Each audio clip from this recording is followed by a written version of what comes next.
And welcome. मैं हूं प्रियंका संभव। ऐसा ना वैसा सिर्फ पैसा में आज शुरुआत करते हैं एक सवाल के साथ। घर लेना चाहिए या नहीं? पहली नज़र में तो ये सवाल इजी सा लगता है, लेकिन यकीन मानिए यही सवाल लाखों भारतीयों की जिंदगी का सबसे बड़ा फाइनेंशियल डिलेमा बन जाता है। ऐसा ना वैसा सिर्फ पैसा में आज हम इसी डिलेमा को समझने की कोशिश करेंगे और कोशिश ये होगी कि एंड तक आपको एक जवाब भी दे सके। डिलेमा कब होता है? जब आपके सामने दो ऐसे ऑप्शन हैं जो दोनों ही सही लगते हों। फैसला इस बात का नहीं होता कि कौन सा फैसला जो है वो सही है या गलत है, बल्कि ये समझना होगा कि आपके लिए ज़्यादा सही क्या है।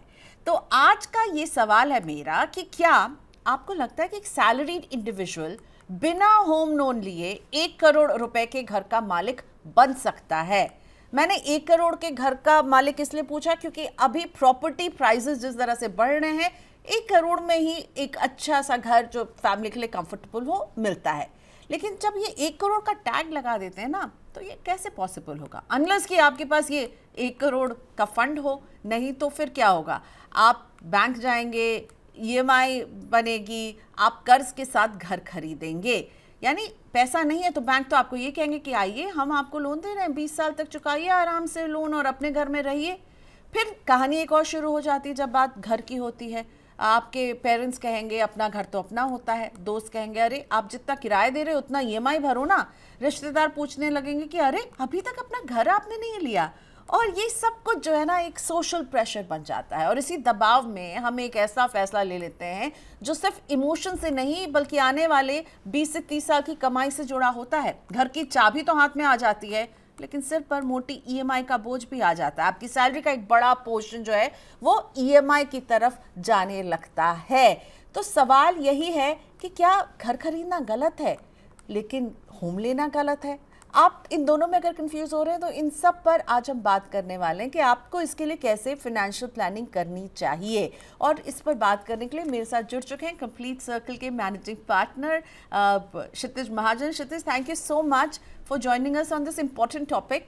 तो मुझे ये बताइए, लोग कहते हैं ना अपना घर नहीं लिया, अरे घर ले लो। ये बड़ा एक इमोशनल डिसीजन होता है हमारे देश में, लेकिन साथ में ये इमोशनल डिसीजन एक बड़ा फाइनेंशियल बर्डन भी साबित हो सकता है। पर जो आपको कहते हैं कि घर ले लो, वो सोचते हैं हम तो फाइनेंशियल भलाई के लिए ये सलाह दे रहे हैं क्योंकि घर की कीमतें किस तरह से बढ़ रही हैं।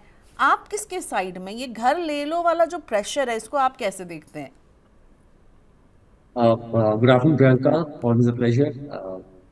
देखिए, मैं पहले इसके दो एस्पेक्ट्स बताना चाहूंगा। जब भी आप इन्वेस्ट करते हैं, दो ही एक्सपेंडिंग एसेट क्लासेस हैं। एक है रियल एस्टेट, दूसरा है इक्विटी। दोनों ही एक्सपेंडिंग एसेट क्लासेस में आपका लॉन्ग टर्म वेल्थ क्रिएशन होता है। अभी फर्क इतना है कि रियल एस्टेट में आपका एक फिक्स एसेट है और जो इक्विटी आपका लिक्विड एसेट है। मतलब जब भी आप निकालना चाहें आप निकाल सकते हैं, जितनी मात्रा में निकालना चाहते हैं निकाल सकते हैं। रियल एस्टेट में क्या है, एक फिक्स एसेट को आपको पूरा बेचना पड़ेगा। बड़ा प्लॉट है तो मे बी आप फ्लोर वाइज बेच सकते हैं, बट अगर एक घर एक फ्लैट है तो उसको आपको पूरा सेल करना पड़ता है, तो वो इलिक्विड एसेट होता है। क्योंकि और उसमें आपका फिक्स एसेट होता है। पर ये दो एक्सपेंडिंग एसेट क्लास है और आपने बहुत अच्छा आई थिंक कंटेक्स्ट एस्टैब्लिश किया कि पहले जमाने में इक्विटी का क्रेडिट नहीं था इतना और ज्यादातर लोग रियल एस्टेट में ही इन्वेस्ट करते थे और घर लेना एक बड़ी बात होती थी। बहुत बड़ी बात होती थी। मुझे पता है, याद है हमारा पहला घर आया तो कितनी बड़ी बात थी कि अपना घर है। एंड आज की डेट में जिस हिसाब से ईज ऑफ लोन अवेलेबल है, ईएमआई अवेलेबल है, आई मुझे लगता है कि दैट एक घर तो आपका अपना होना ही चाहिए। आप दूसरे घर के ऊपर हम डिबेट कर सकते हैं, बट एक घर तो होना ही चाहिए। क्योंकि वो घर नहीं है तो आप रेंट भी दे ही रहे हैं। अब ये भी डिबेट हो सकता है कि रेंटल यील्ड तो 2% ही है। 1 करोड़ का घर है पर किराया तो 25,000 या 30,000 ही है। तो आप रेंट देंगे तो वो बेटर है 1 करोड़ में इन्वेस्ट कर देंगे। पर मैं मानता हूँ कि एंड जर्नी की मेरा कॉपस इतना बड़ा हो, मेरे पास 10 करोड़ हो, रिटायरमेंट में 50 करोड़ हो, वो भी इंपॉर्टेंट है। But at the same time destination के साथ साथ वो जर्नी भी पूरी इंपॉर्टेंट है। तो उसमें एक घर ऐसा हो, अगर आपको लग रहा है कि आप जल्दी मूव नहीं करने वाले हैं इस सिटी से, आपको लग रहा है कि आपकी एक जॉब है जो फिक्स्ड है, आपका कोई बिजनेस है जो उसी शहर में ही होने वाला है, तो एक घर तो बनता ही है मुझे लगता है, जो आपकी पहचान हो, आपका घर हो। और उस घर में भी आपके पास पैसा हो भी तो भी मुझे लगता है दैट एक इजी वे है जहाँ पे आप लोन ले सकते हैं। लोन को हम बहुत गलत तरीके से कई लोग दर्शाते हैं। मैं मानता हूँ पर्सनल लोन हो गया, एंड वो अपनी जगह पे सही भी है लोग जो ये बोलते हैं, क्योंकि उन्होंने देखा है काफी लोगों के एसेट खत्म होते हुए लोन्स के अगेंस्ट। बट होम लोन जो है वो बहुत एक रीजनेबल रेट ऑफ इंटरेस्ट पे लिया जाता है। आज की डेट में 7.25 से 7.5 के बीच में है, जिसकी रेटिंग बहुत अच्छी है।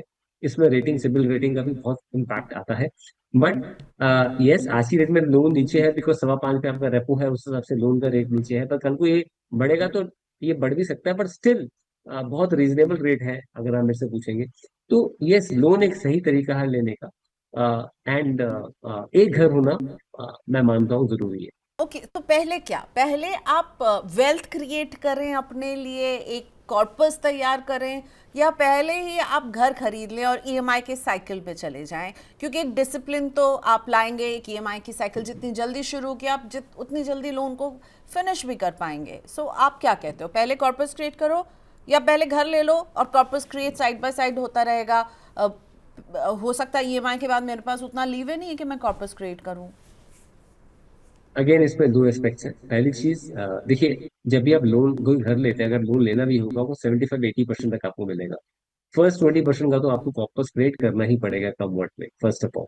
सेकेंड, अगर कोई बोले कि मैं ज्यादा पैसा कॉर्पस क्रिएट करना चाहता हूँ, तो वो भी पॉसिबिलिटी है कि आप 50% कॉर्पस क्रिएट करें और उसके बाद 50% का लोन लें। बट अगर कोई कह रहा है नहीं मैं इतना ही कॉर्पस कर पाया और बाकी सबका लोन ले रहा हूँ, पर आपकी वो ईएमआई, अगर आपके टेक होम सैलरी से या एज ए कॉम्बिनेशन, आप अगर कपल है, टेक होम इनकम से 40% से ज्यादा है, तो वो आपके लिए बहुत मुश्किल, अपने एक्सपेंसेस को मैनेज करने में मुश्किलात हो सकती है। आज 7.25 पे है प्रियंका, जो रेट ऑफ इंटरेस्ट है। तो आपकी आपकी किस्त 1 CR के अगेंस्ट मान लीजिए कोई महीने की 55-60 हजार पे आती है। कल को यही अगर इंटरेस्ट रेट बढ़ते हैं तो 9%, 9.25 पे भी हो सकता है। हमने सबने वो रेट देखा हुआ है अपनी लाइफ में, 11-12% भी देखा हुआ है।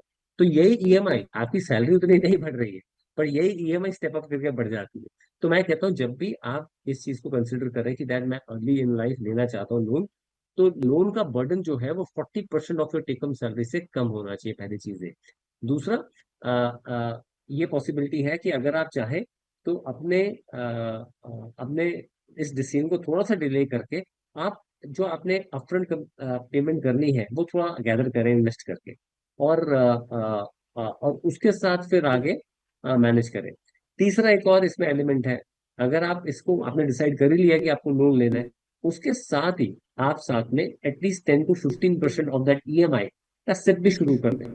तो आप इसका मैजिक आगे वाली डिस्कशन में जब मैं आपसे बात करूंगा उसमें देखेंगे।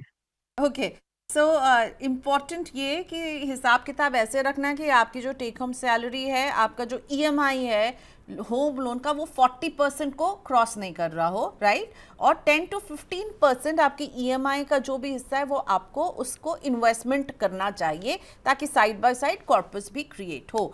सो आप कह रहे हो कि अगर आपके पास अभी एक मुश्त रकम नहीं है घर खरीदने की पूरी डाउन पेमेंट देके, एक हिस्सा जो आपको डाउन पेमेंट देना है वो दीजिए और बाकी पर आप लोन लीजिए, उसमें कोई बुराई नहीं, उसको स्मार्टली मैनेज करना आपको आना चाहिए, right? Is this what you बिल्कुल से? ठीक। ओके, अब मैं आती हूँ कुछ बिल्कुल। कैलकुलेशन जो मैं आपसे समझना चाहूंगी कि मान लीजिए किसी के पास इतने पैसे हो गए कि वो 20 लाख का लमसम जो है वो निवेश कर सकता है, लेकिन अगर वो 20 लाख के लमसम को सोचे कि मैं निवेश करूंगा, मैं उसको डाउन पेमेंट में नहीं खर्च करूंगा और उसको लमसम इन्वेस्ट कर देता है, और हमने देखा है इक्विटी से जुड़े जो इन्वेस्टमेंट के प्रोडक्ट्स हैं उसमें अगर हम 12% का एक एस्टिमेटेड रिटर्न मान करके चलें, तो ये 20 लाख का लमसम इन्वेस्टमेंट 10 ईयर्स में कितना फैच उसको कर रहा होगा? और साथ ही में वो 25,000 की सिप भी कर दे, वो घर नहीं खरीद रहा है, वो अपने पैसे से कॉर्पस बिल्ड कर रहा है। तो क्या ये आइडिया आपको सही लग रहा है? और 20,000 के घर पर रेंट लेकर रहे?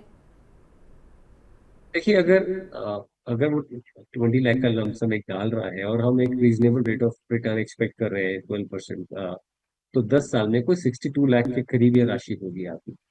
और एट द सेम टाइम 25,000 की सिप कर रहा है 10 ईयर्स में, और उसमें भी हम 12% एज्यूम कर रहे हैं, तो 57 लाख के आसपास की राशि उसमें भी बनेगी आपकी। ये सब एस्टिमेशन है कि 12% से आपका पोर्टफोलियो कंपाउंड करता है।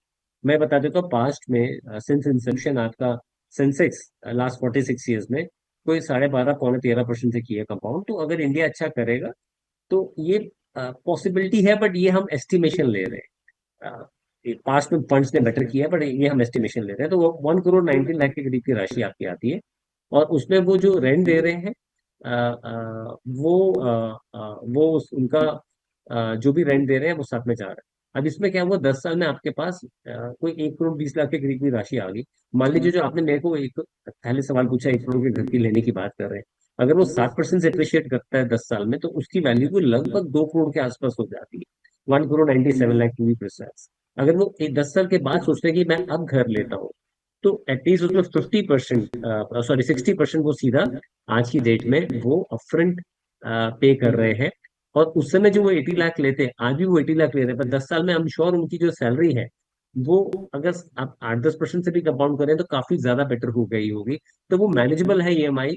जो उस समय ईएमआई दे रहे होते आज भी वो ईएमआई दे रहे हैं, बट आज उनका अपफ्रंट जो ऐसा जो है वो 60% जा चुका है, एंड टेक होम सैलरी भी बढ़ गई है। आई थिंक वो एक बेटर अप्रोच है, अगर आप मेरे से बात करें। क्योंकि अगर आप उस बर्डन में आ जाएंगे कि जहाँ पे ईएमआई का बर्डन आ रहा है, और बाकी लाइफस्टाइल एक्सपेंसेस तो बढ़ ही रहे हैं, प्रियंका, अगर आप देखेंगे डिस्क्रिशनरी स्पेंड हमारे यहाँ जो जिसको हम पॉपकॉर्न कल्चर बोलते हैं, गोइंग आउट कल्चर बोलते हैं, स्पेंडिंग कल्चर बोलते हैं, ट्रैवलिंग कल्चर बोलते हैं, वो तो बढ़ ही रहा है। तो again I am putting the same thing, आपका जर्नी भी उतना ही इंपॉर्टेंट और अच्छा होना चाहिए जितना एंड गोल है कि हाँ मेरा घर आ गया। नहीं, ये नहीं होना चाहिए कि आपने घर तो ले लिया पर बाकी चीजों में आपको बहुत ज्यादा हाथ खींचना पड़ रहा है। So I think that's the right approach. तो थोड़ा सा वेट करें, पहले आप बिल्ड करें पैसा और उसके बाद घर लें। लेकिन क्षितिज, इसमें एक बात है कि घरों की कीमत जिस तरह से बढ़ रही है, आपने खुद कहा कि आज का जो घर, मान लीजिए कुछ जो 1 करोड़ का फ्लैट होगा, वो आज से 10 ईयर्स के बाद आप कह रहे हैं 2 करोड़ क्रॉस कर जाएगा। और इसीलिए लोग कहते हैं आप उस वैल्यू को लॉक इन कर लीजिए, जल्दी कर लीजिए, फिर ये महंगा हो जाएगा। और ये भी कहा जाता है देखिए अप्रिशिएट हो गया, 1 करोड़ का जो की जो प्रॉपर्टी थी वो इतना हो गया, लेकिन आप ये गाड़ी मिस कर गए हैं, तो उनको आप क्या कहना चाहेंगे? क्योंकि कीमत भी बढ़ेगी, तो 10 ईयर्स का वेट करना, is it the right thing to do? Again Priyanka, अगर आप आज उस ईएमआई को लेस देन 40% पे कर सकते हैं मैनेज, तो बहुत अच्छी बात है, आप आज ले लीजिए। Okay. And I agree with you, घर के रेट्स बढ़ते हैं। बट रेजिडेंशियल में क्या है कि अगर आप कुछ पॉकेट्स को छोड़ दो, ज्यादातर आपका वो 7-8% पे ज्यादा ग्रोथ है। अगर आप बात देखेंगे 10% पे ग्रोथ ले लीजिएगा। बट अगर आप मैनेज ही नहीं कर पा रहे हैं और you are extending stretching yourself to 60-70%, देखिए मार्केट्स उतनी लुक्रेटिव नहीं रही है कि आपके पास हर साल डिफरेंट लेवल पे इंक्रीमेंट्स बहुत अच्छे आ रहे हैं। बहुत लिमिटेड एक्सेस है हमारी इंडस्ट्री में। आप सब जानते हैं, आपकी इंडस्ट्री हो, डिफरेंट इंडस्ट्रीज हो, अब अब सोर्स सप्लाई इतनी ज्यादा है, मार्जिन श्रिंक है, तो आपके आपके जो सैलरी इंक्रीमेंट्स भी हैं वो उस हिसाब से है। तो one has to plan things sensibly. आपको वही घर जो है, जो आप लेना चाहते हैं, जिसके अगेंस्ट आप आज 70,000 की ईएमआई देने को, 65,000 की ईएमआई देने को तैयार है, वही घर आपको 20-25,000 के रेंट पे मिल रहा है। तो बैलेंस जो है, आप उसकी ईएमआई बनाए, मैं सिप बनाए, सॉरी, तो वो एक बेटर अप्रोच है। पर अगर ये मैं इस चीज में बता रहा हूँ जहां पे आपका ओवरऑल एक्सपेंस जो है, ईएमआई का बर्डन जो है वो less than 40% of your take home है। अगर वो ज्यादा, तो मैं बिल्कुल नहीं बोलूंगा, फिर तो आपको वेट करना चाहिए। क्योंकि आपकी आय जो है वो बेटर रेट पे ग्रो कर रही है और घर की अप्रिसिएशन कम रेट पे हो रही है। मोरोवर, आपका कॉपस जो है वो 11-12% से ग्रो कर रहा है। तो जो आपका कॉपस है वो 12% भी यील्ड करके, जैसे मैंने पुराना एग्जांपल दिया, 60% आप 20% की जगह अपफ्रंट पे दे देंगे, और जो बैलेंस, अगर वो 80 लाख का आपका लोन लेना भी पड़ रहा है, तो आज से 10 साल के बाद आपकी आय यहाँ से डिफरेंट होगी, तो उसका बर्डन आपके ऊपर बहुत कम आएगा। ओके। सो हमने कई सारे वीडियो सोशल मीडिया में देखे क्षितिज, जिसमें हमें दिखा कि भाई एक आईटी प्रोफेशनल हैं जो अब घर जा कर के जो है खाना डिलीवरी कर रहे हैं, क्योंकि उनकी नौकरी चली गई, उन्होंने 3 करोड़ का घर ले लिया, और जो उस समय उनकी सैलरी से उन्हें लग रहा था कि हाँ ठीक है, हो सकता है वो कैलकुलेशन जो है उनको लग रहा होगा ये बिल्कुल ठीक है, एंड सडनली जॉब लॉस। अब ये जॉब लॉस कभी बता कर नहीं आता है, इसकी भविष्यवाणी कोई नहीं कर सकता है, और उसके बाद वो मजबूर हो गए हैं छोटे मोटे काम करने के लिए, फैमिली को भाई भेज दिया है, अपने होम टाउन भेज दिया है, और वो बाइक में डिलीवरी कर रहे हैं, ये कर रहे हैं। ये स्टोरीज डरा देती हैं। प्रियंका, अगेन वो सेम चीज आई है कि इतने पैर पसारी है जितनी चादर हुए। तभी मैं बोल रहा हूँ कि अगर आप जितना कम बर्डन रखेंगे, और बड़े घर का प्रॉब्लम ये है कि आज आपका छोटा घर है, मान लीजिए कोई 50 लाख की कोई जमीन है, घर है, 1 करोड़ का घर है, 1.5 करोड़ का घर है, वो रीसेल भी जल्दी हो जाता है। वही कोई 5-6 करोड़ का घर है, उसकी रीसेल भी उतनी आसानी से नहीं होती। और अगर मार्केट्स खराब होती हैं, जो इस समय मार्केट्स उतनी पॉजिटिव नहीं है with regard to job market, IT में हो, ग्लोबली क्या हो रहा है कुछ छुपा नहीं है, इंडिया पर से यूएसए एफटीए अभी तक साइन नहीं हुआ है, तो बहुत सारी चीजें हैं जहाँ पे मार्केट इतनी अच्छी नहीं है। तो या तो आपको डिस्ट्रेस में बेचना पड़ेगा, तो उसकी रियल वैल्यू आपको नहीं मिलेगी जो आपने घर जिस पे खरीदा और उसकी आज की मार्केट वैल्यू है। या फिर आपकी सामान नहीं बिकेगा तो आपको बाकी चीजों में, जैसे मैंने बोला, कॉस्ट कंट्रोल करना पड़ेगा। सो दैट्स वाई कोई भी आप डिसीजन लीजिए, एंड क्योंकि end of the day EMI आपको देनी है। बोलने वाले चार फ्रेंड्स आपको जरूर बोलेंगे कि ये चीज होनी चाहिए, आप यही घर लीजिए, सारी चीजें कीजिए। I am not saying aspiration बुरी चीज है। आप एस्पिरेशन रखिए, अच्छी एस्पिरेशन रखिए, बड़ी एस्पिरेशन रखिए, पर उसके लिए पहले अपने आप को काबिल कर लीजिए ताकि आपके ऊपर बर्डन कम बने। कल को ये ना हो कि उस घर के कारण एक तो आपने ईएमआई का बर्डन ले लिया, टुमारो आपकी फ्लेक्सिबल फ्लेक्सिबल जॉब हो। अब इन सज्जन को जिनकी आप बात बता रहे हैं, I am sure, I pray कि दैट जल्दी जॉब लगे इनकी, कहीं बाहर इंडिया से जॉब लगती है या फिर इंडिया में किसी और सिटी में जॉब लगती है, तो उस घर की तो रेंटल यील्ड ही नहीं होती, जितनी ईएमआई जा रही होगी उससे कम तो रेंटल उसका आ रहा हो। So sometime it looks good कि यार हमें ये स्टेप लेना चाहिए, बट यस, हमें अपने अपनी फाइनेंशियल पूरी चीजें पहले आंक लेनी चाहिए कि कितना हम सरप्लस कर सकते हैं, कितना हम पैसा दे सकते हैं, कितना हम स्ट्रेच कर सकते हैं। अगर इंटरेस्टिंग इसमें ये भी है, अगर दोनों कपल अर्न कर रहे हैं तो एक कपल की सैलरी का 75-80% भी अगर ये, जिसकी कम सैलरी है, ईएमआई जा रहा है, तो भी वो मैनेजेबल है, पर दोनों के लेवल पे 40% से कम होना चाहिए। वो एक सेफ साइड है जहाँ पे चांसेस फॉर एक्सीडेंट्स या चांसेस फॉर आपको उस तरह से ट्रबल आए कम है। क्षितिज, क्या आप ये जो 40% रूल आप बोल रहे हैं, ये थोड़ा सा मुझे एक्सप्लेन कर सकते हैं एक सैलरी के एग्जाम्पल के साथ, सो दैट थोड़ा और क्लैरिटी इसमें मिले कि आपने जब कहा, आपने ये रिपीट किया है 40% आपकी जो भी टेक होम है मंथली, उसके 40% ही आपका ईएमआई होना चाहिए। उससे ऊपर क्रॉस कर रहा है तो भाई आप डेंजर जोन में जा रहे हैं। तो इस 40% को थोड़ा एक्सप्लेन कीजिएगा, एक्सपैंड करके। अब अपना एग्जाम्पल ही लेते हैं जो हमने पहला लिया, 20 लाख लमसम लगा रहे हैं और 1 करोड़ का घर बाय कर रहे हैं। 1 करोड़ का घर जब आप बाय कर रहे हैं तो आपको 80 लाख का लोन चाहिए इसमें। 80 लाख का लोन अगर आप लेट्स से 8%, अभी 7.25 है, चलो 7.25, 7.5% समझ लीजिए, आपका 53-54 थाउजेंड का ईएमआई बैठ रहा है। सो 53-54 थाउजेंड का ईएमआई जो बैठ रहा है, तो उस 55,000 का जो ओवरऑल परसेंटेज जो आ रहा है, जो मंथली बर्डन आ रहा है, तो वो सैलरी का 40% होना चाहिए। तो मतलब मान लीजिए उस समय जो कपल अगर दोनों हैं, तो उनकी सैलरी को लगभग 1.6 के आसपास होनी चाहिए, take home salary, not pre tax salary.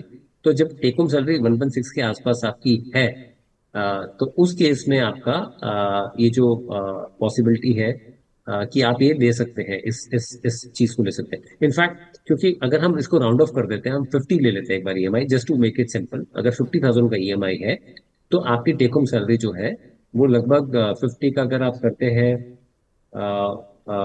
1.5 CR के 1.5 लाख के आसपास होनी चाहिए आपकी सैलरी जो है, मंथली जो टेक होम सैलरी। तो वो आपको रियल फिगर देता है कि एग्जैक्टली किस तरह से आप गवर्न कर सकते हैं। अगर सैलरी उससे कम है, then you should be careful कि आपको उतना लोन लेना है कि नहीं लेना है। सो कोई भी है, 40% से अगर कम आप ईएमआई रख रहे हैं, जैसे ये आपकी सैलरी जो है 1.5 अगर आप लेते हैं, तो ये आपका 33% के आसपास हुआ, तो ये ईएमआई चलेगी आपकी। पर अगर सैलरी का 40% से ज्यादा आ रहा है, तो वहां पे इशू आएगा ही आएगा। मान लीजिए किसी की सैलरी 1 लाख है, take home salary family level पे, और वो 50,000 की ईएमआई दे रहा है, तो 50% तो ईएमआई में दे रहा है अपना। सो वो दैट डजंट मेक सेंस, क्योंकि उसमें क्या है, उसके बाद आपके पास डिस्पोजेबल इनकम आपके हैंड पे सिर्फ 50,000 रह जाएगी। अच्छा, घर का सिर्फ घर ही नहीं है, आपने घर लिया है, रनिंग एक्सपेंसेस है, मेंटेनेंस कॉस्ट है, 10 तरह की और कॉस्ट है।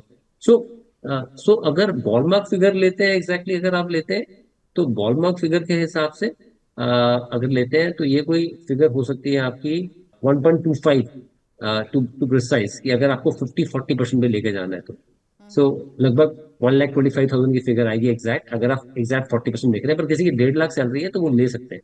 तो मैंने ठीक है, 40% बोला था, 40% में मत लेके जाइए, उससे कम रखिए अपनी जो सैलरी का अकाउंट ठीक है। अब जैसे मान लेते हैं हम टेक 50 ईएमआई का हजार की अकाउंट। ईएमआई की बात हम कर रहे हैं, ठीक है। मान लेते हैं कि जो इंडिविजुअल घर ले रहे हैं उनकी सैलरी 1.5 लाख आइडियली जो है मंथली आ रही है, और वो 50,000 की ईएमआई अफोर्ड कर सकते हैं। तो उन्होंने 50,000 की ईएमआई अफोर्ड करके ले ली है। अब इस ईएमआई के साथ साथ आपने कहा कि 10 to 15% वो इन्वेस्ट भी करें साइड बाय साइड, तो कितना इन्वेस्ट करें, और वो जर्नी जो पैरेलल जो चलेगी ये दोनों की, उससे क्या होगा, एंड रिजल्ट क्या होगा? ये सबसे, इफ यू आस्क मी, सबसे इंटरेस्टिंग पार्ट यही है कि एक तरफ आप ईएमआई चला रहे हैं जो 7, 7.5, 8% पे है, एक तरफ आप अपना सिप चला रहे हैं जो आप 12% में ले सकते हैं। तो मान लीजिए अगर आपने 50,000 का ईएमआई लिया है और उसका 10% का आपने सिप कर दिया, मान लीजिए 5,000 रुपीज का मंथली सिप कर दिया है। सो उससे होगा क्या कि over a period of journey of 20 years of loan जो आपका है, उसको हम 12% अगर कंपाउंड करेंगे, तो आपका ओवरऑल पूरा का पूरा जितना भी आपने इंटरेस्ट पार्ट दिया है, वो पूरा का पूरा जो भी ईएमआई पार्ट दिया, इंटरेस्ट पार्ट दिया है, वो पूरा का पूरा is taken care by the appreciation of your SIP. तो आप एक तरफ तो सिप दे रहे हैं, लोन आपने देखिए 50, लोन जो ले रखा है वो आपने 80 लाख का लिया हुआ है, बट यहाँ पे सिर्फ आप सिर्फ 5,000 की कर रहे हैं। 5,000 की सिर्फ अगर 12% पे कंपाउंड करेंगे, you know, it will bring almost 50 lakh of return over next 20 years, अगर 12% पे कंपाउंड करेंगे। तो होगा क्या कि दैट वो सिप का जो एप्रिसिएशन होगा, that will be almost equal to your EMI burden जो एग्जैक्टली है। मैं आपको एक एग्जांपल देता हूँ, मेरे पास 50 लाख का आई थिंक, एक बार मैं देखता हूँ कि मेरे पास एग्जैक्टली कैलकुलेशन कितने अमाउंट का है। मैं आपको एग्जैक्ट एक एग्जांपल देता हूँ। मान लीजिए 50,000 का ही है, हम जैसे 50 लाख आपने मेरे को लोन की वैल्यू होती, 50 लाख के लोन की वैल्यू के अगेंस्ट अगर आप 10% की सिप करते हैं, मतलब 5,000 रुपीज की, मंथली आउटफ्लो जो है, अगर हम 7.25 कम लेते हैं तो कुछ 43,000 के आसपास का आपका ये 39,000 का ईएमआई आता है।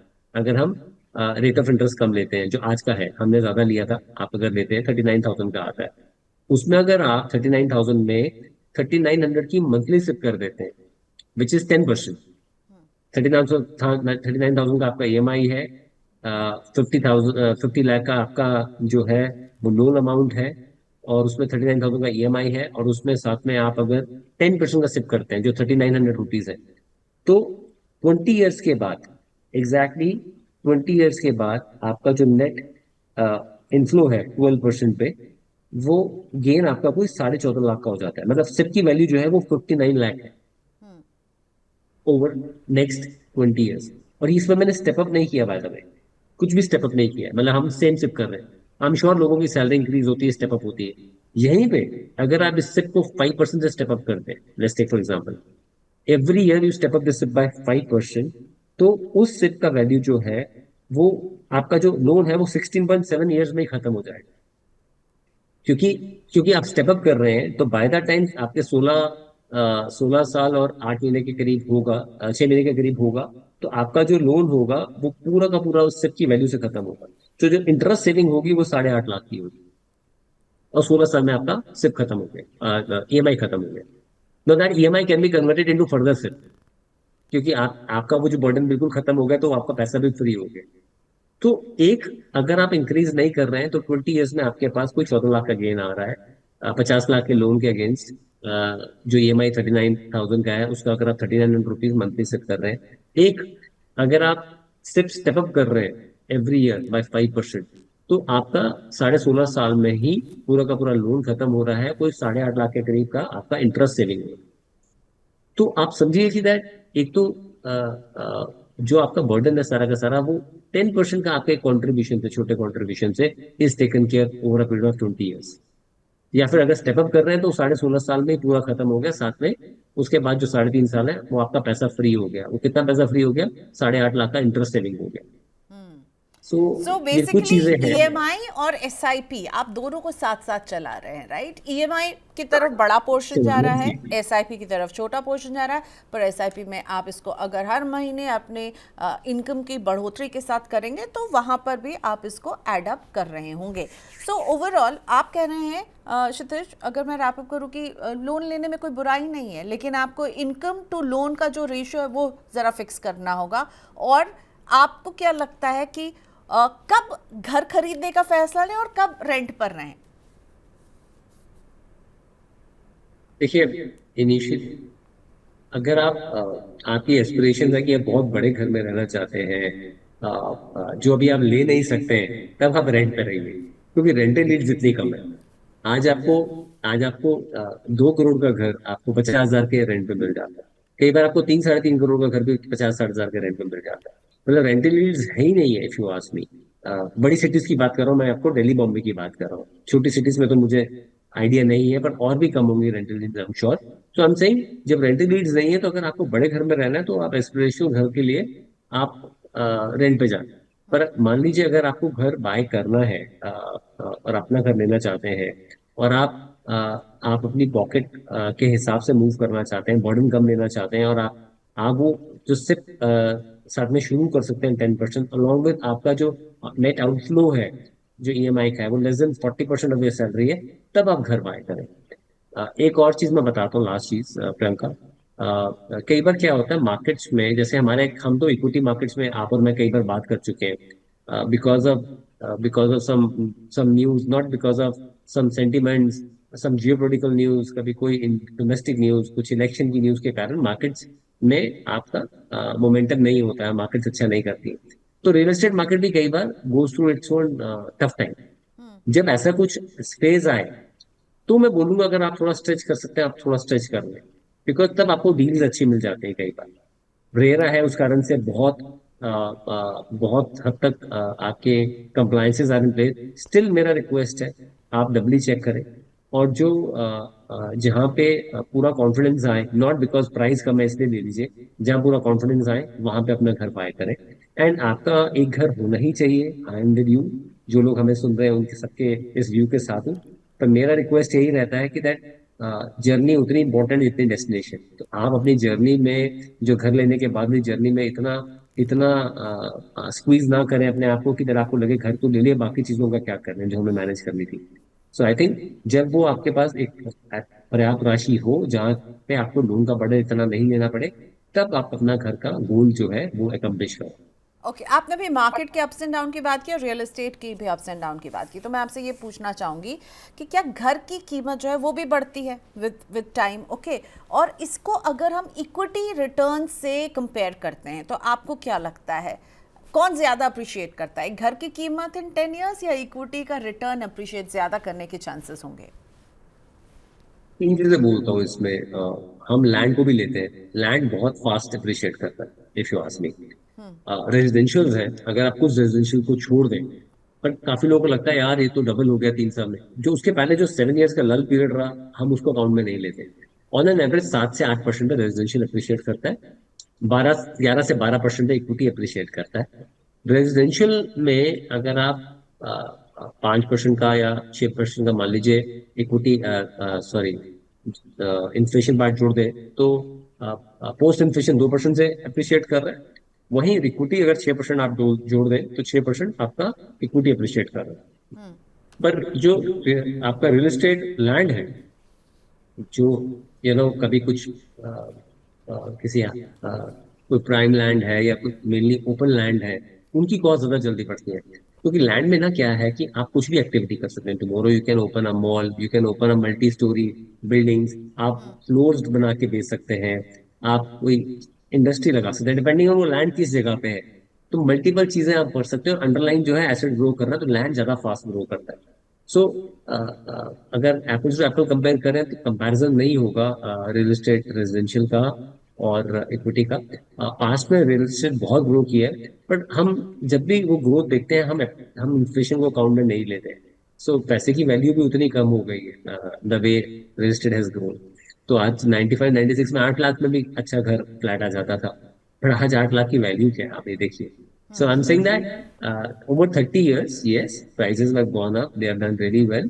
But one thing for sure, जैसे ही आपकी नई नई सोसाइटीज आएंगी, नए स्मार्ट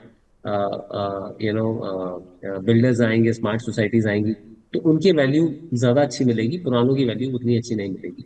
लैंड में ऐसा नहीं होता है। लैंड तो अगर किसी का मान लीजिए लैंड है पूरा और वहाँ कोई फैक्ट्री बनी हुई है, वो बेच रहा है, तो उसमें उससे आप डेमोलिश करके कुछ भी नया बना सकते हो। But when it's individual flat जो सोसाइटी ओरिएंटेड है, तो नई सोसाइटीज में एप्रिसिएशन जल्दी मिलता है, because let's say they have some smart locking system और कुछ भी हो सकता है। बट पुरानी सोसाइटीज में उतना नहीं मिलता है। But apples to apple, I think equity has an edge with real estate. Having said that, एक घर आपका होना चाहिए। ओके, सो शुरुआत से लेकर आखिर तक क्षितिज ने ये मेंटेन किया है कि भाई एक घर तो होना ही चाहिए, लेकिन एक तो घर में आप रह रहे हैं। मेरा भी सॉरी, मेरा हाँ, भी एक ही घर है जिसमें मैं रहता हूँ। There is no second home. बाकी सारा पैसा जो है वो इक्विटीज में है। मैं ये भी एक डिस्क्लेमर देता हूँ, there is no second house. Parental कुछ है हिमाचल में तो वो अलग आप छोड़ दीजिए, but if you ask me, मेरा एक ही घर है इफ यू लेकिन आस्क। लोगों को लगता है एक घर में मैं रहती हूँ, एक और घर ले लेती हूँ, उससे मुझे रेंट मिलेगा, वो मेरी पैसिव इनकम होगी। सो 1 करोड़ का घर है, आपने ले लिया, मान लिया आपने लमसम ही ले लिया 1 करोड़ का घर, और उसमें आपका रेंट आना शुरू हो गया 20,000, 2% का रेंटल लीड आ गया, मान लो 3% का रिटर्न आ गया। आप म्यूचुअल फंड छोड़ के एफडी में भी पैसा डाल देंगे, वो भी ज्यादा रिटर्न दे देगा। सो आई एम सेइंग वो पैसिव इनकम हमें लगता है, इससे अच्छा तो आप म्यूचुअल फंड में पैसा डालें। अगर 11-12% तक ग्रो करेगा और आपको पैसिव इनकम चाहिए, आप एसडब्ल्यूपी कर लीजिए म्यूचुअल फंड से, तो वो आपके लिए बेटर है। क्योंकि जो ओके, रेंट आ रहा है वो तो आपकी इनकम में ऐड हो रहा है अगर आप सैलरीड है। एसडब्ल्यूपी में तो सिर्फ टैक्स उस पार्ट पे लग रहा है जहाँ पे कैपिटल गेन कॉम्पोनेंट है, प्रिंसिपल पे तो लग ही नहीं रहा है आपका। तो इनफैक्ट एसडब्ल्यूपी में आपका टैक्स जो है वो 5.5-6% ओवर नेक्स्ट 15-20 ईयर्स अकाउंट करता है, विजर्व 12.5%, क्योंकि प्रिंसिपल और एप्रिशिएटेड अमाउंट इन कंजक्टर इकट्ठे इकट्ठे निकलता है, मतलब पैसा तो सारा। ओके, सो एक घर तो जरूरी है, दूसरा घर रीथिंक कीजिए अपने फाइनेंशियल लाइबिलिटीज को देखिए। वन लाइनर आंसर्स, एक रैपिड फायर करते हैं, पर मेरे गेस्ट ज्यादातर कहते हैं एक वर्ड में हम जवाब नहीं दे सकते, तो वन लाइन में आपको जवाब देना है क्षितिज। तो आप मानते हैं कि घर एक एसेट है या लाइबिलिटी? एसेट। एक घर एसेट। एक घर एसेट है, ओके। बिग डाउन पेमेंट आपके साइड में है या फिर big investment? Big investment. Okay, so down payment कम रखिए, इन्वेस्टमेंट ज्यादा कीजिए। Yes, any day. Okay, so loan का आइडियल टेन्योर आपको क्या लगता है? कि कोई कोई कहे कि भाई आप 15 इयर्स का लोन लेंगे तो ईएमआई जो है आपको ज्यादा पड़ेगी, और आप 25 का लेंगे तो आपको ईएमआई थोड़ी सी कम पड़ेगी, तो आप what will you go with? 30 years का लीजिए, जितनी ईएमआई बच रही है 20 और 30 के बीच में उसकी सिप कर दीजिए। लोन तो रिड्यूसिंग 7.25 पे है, इक्विटी 12% एप्रिशिएटिंग पे। Okay, so early home ownership या early financial freedom? I think early financial freedom is what I believe, and yes, home is a part of financial freedom, but yes, okay, home loan prepayment करें या फिर SIP करें? मतलब पैसे आ गए why? तो मैं, होम लोन है तो मैं उसको प्रीपे कर देता हूँ, बाद में इन्वेस्ट कर लेंगे। No, no, no. Why to prepay? After 10-12 years, आपका इंटरेस्ट का बर्डन तो कम है, प्रिंसिपल ज्यादा जा रहा है। So why to prepay? And it's on reducing.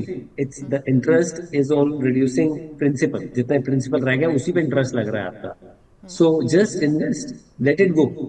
Okay, so prepay नहीं कीजिए। All right, thank you so much Kshitij इस बातचीत के लिए। आई होप हमारे इस कॉन्वर्सेशन से लोगों को मदद मिल पाए, होम लोन और ईएमआई और एसआईपी के बीच में कैसे बैलेंस करें, वो करना उन्हें कुछ आइडियाज मिले। Thank you Kshitij for your time today. Thank you, Priyanka. Always a pleasure. Okay, so complete circle के क्षितिज महाजन, हमने लंबी सी बात की है कि आपको क्या करना है, क्योंकि मैंने शो की शुरुआत की थी, घर लेना है या नहीं लेना है?